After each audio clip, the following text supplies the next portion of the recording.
In 1910, Milwaukee elected an open socialist as mayor. Then they did it 2 more times.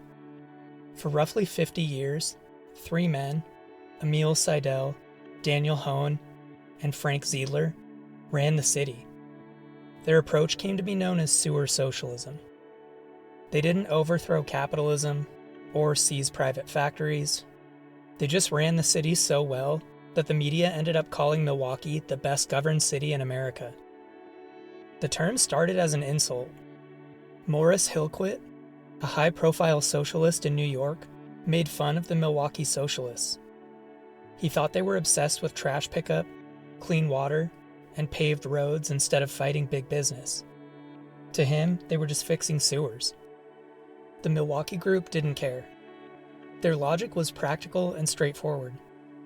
Nobody wants to hear about a socialist utopia if the tap water gives them typhoid.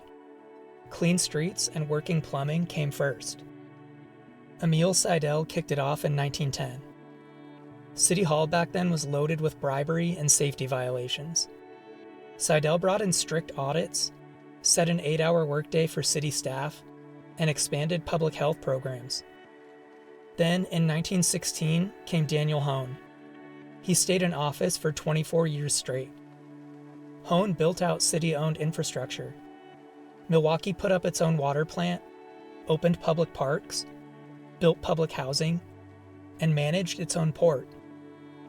When the Great Depression hit, most cities went broke. Milwaukee stayed in the black because Hoan ran it on cash. By 1936, Time magazine put him on the cover and called Milwaukee the best-run city in the country.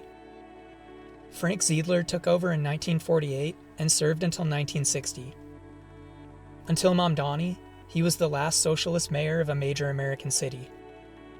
This was during the peak of the Red Scare. Even with anti-communist fear everywhere else, Milwaukee voters kept re-electing him. He built housing for returning veterans, expanded parks, and kept utilities public.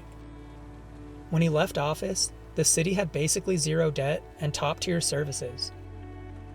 For a long time, historians wrote this off as a weird one-off event tied to Milwaukee's German immigrant roots. Now politicians are copying it again.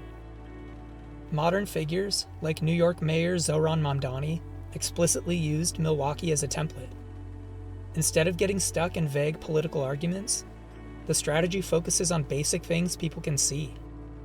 City-owned power, reliable buses, affordable housing, and solid roads. Milwaukee showed that socialism and public ownership works best when it makes everyday life noticeably better.